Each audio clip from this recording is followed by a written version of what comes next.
परम पूज्य आचार्य तुलसी के आचार्य काल में यह प्रेक्षा ध्यान का नामकरण हुआ था जयपुर में, सिक्किम में, ग्रीन हाउस में। जहां तक मुझे ज्ञात है, वहां जयपुर के सिक्किम में वो ग्रीन हाउस तो मन्नालाल जी सुराना का होता था। गुरुदेव तुलसी ने विक्रम संवत 2032 का चतुर्मास उस ग्रीन हाउस में किया था। तो उस 2032 के संवत में ही यह प्रेक्षा ध्यान संज्ञाकरण नामकरण हुआ था, ऐसा मुझे स्मृत ज्ञात हो रहा है। हालांकि मैं उस चतुर्मास में गुरुदेव की सेवा में नहीं था, मेरा चतुर्मास न्यारा में था, पर मुझे जानकारी हो रही है, बात की स्मृति हो रही है कि विक्रम संवत 2032 में वो जयपुर में सिक्किम में ग्रीन हाउस में वो एक कांच वाला कमरा था, वो कांच का सा कमरा, वो वहां पर वो नामकरण प्रेक्षा का हुआ था। परम पूज्य मुनिश्री नथमल जी स्वामी टमकोर, जो बाद में हमारे परम पूज्य यानी आचार्य महाप्रज्ञ जी, मुनि अवस्था में तो परम पूज्य नहीं भी कहें भले, बाद में हमारे परम पूज्य बन गए थे, तो द्रव्य निक्षेप से परम पूज्य मान ले तो मान ले। तो मुनिश्री नथमल जी स्वामी टमकोर इस ध्यान पद्धति के मानो पुरोधा कह दें, मुखिया कह दें, आचार्य तुलसी की निश्रा साया और मुनिश्री नथमल जी स्वामी टमकोर का अपना परिश्रम, अनुसंधान, ज्ञान जो भी, और एक यह पद्धति सामने आ गई थी। हमारे धर्म संघ में वेले ध्यान तो थोड़ा पहले भी चलता था, हम दयाचार्य के युग में भी जाएं तो वहां भी छोटो ध्यान बड़ो ध्यान की बात हमें पहले भी मिलती है, पर प्रेक्षा ध्यान की एक व्यापक रूप में पद्धति जो बनी है वो परम पूज्य आचार्य श्री तुलसी के शासन काल में बनी है, संभवतः ऐसी बात है। तो आचार्य श्री तुलसी प्रेक्षा ध्यान को वैसे महत्व भी देते थे। मुझे एक गीत याद आ गया गुरुदेव तुलसी का, उन्होंने गीत में प्रेक्षा ध्यान का उल्लेख किया। सुध भाद्रव सर दार शहर में धर्म बहार लगी घर घर में, तुलसी प्रेक्षा ध्यान साधना रो रंग ल्यावा, तुलसी प्रेक्षा ध्यान साधना रो रंग ल्यावा, स्वामी भीखण जीरो नाम आठों याम, बाबलियरो उपकार किया भूल जावा, स्वामी भीखण जीरो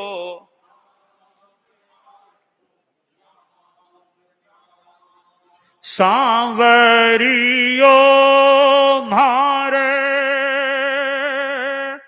रो रो रे म्यो है, सांवरियो मारे रो रो रे म्यो है,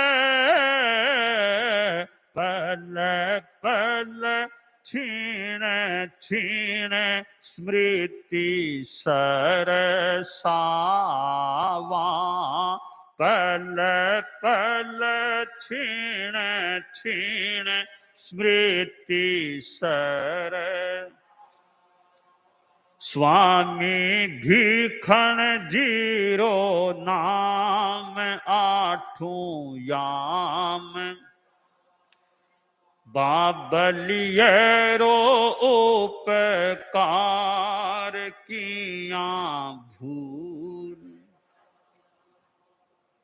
परम पूज्य आचार्य तुलसी ने विक्रम संवत 2032 में उनके सानिध्य में प्रेक्षा ध्यान नामकरण हुआ और उसके ठीक बाद अगला चतुर्मास उन्होंने सरदार शहर में किया था। तो सरदार शहर में संभवतः भिक्षु चरमोत्सव के दिन यह गीत गुरुदेव ने फरमाया था। उसके अंतिम पद्य के अंतिम इस कड़ी में या वाक्य में अंक कड़ी में कह दें, उन्होंने प्रेक्षा ध्यान का नाम डाला। प्रेक्षा ध्यान साधनारो रंग ल्यावा। मेरी स्मृति ठीक हो तो उस चतुर्मास में गुरुदेव के सानिध्य में ये संतों की क्लास लगती थी, प्रेक्षा ध्यान की वो क्लास चलती थी। विक्रम संवत 2033 की बात है। वो गोठी जी की हवेली में संभवतः वो यूं प्रेक्षा ध्यान की या उस चतुर्मास में क्लास लगती थी। ऐसी मुझे धुंधली सी स्मृति या प्राय ठीक स्मृति हो रही है। तो आचार्य तुलसी ने प्रेक्षा ध्यान को प्रश्रय भी दिया और मुनिश्री नथमल जी स्वामी टमकोर फिर युवाचार्य महाप्रज्ञ जी बन गए। शिविर लगते तो मुखिया पुरोधा प्रेक्षा ध्यान शिविर के प्रेक्षा ध्यान के आचार्य उस टाइम युवाचार्य महाप्रज्ञ जी थे। और लाडनों में जब विराधना होता, चतुर्मास होते या प्रवास जो भी, तो तुलसी अध्यात्म निडम में वो शिविर लगा करते थे। तुलसी अध्यात्म निडम है वो मुझे स्मृति हो रही है। मैं जब बाल मुनि था तब उसका निर्माण हो रहा था।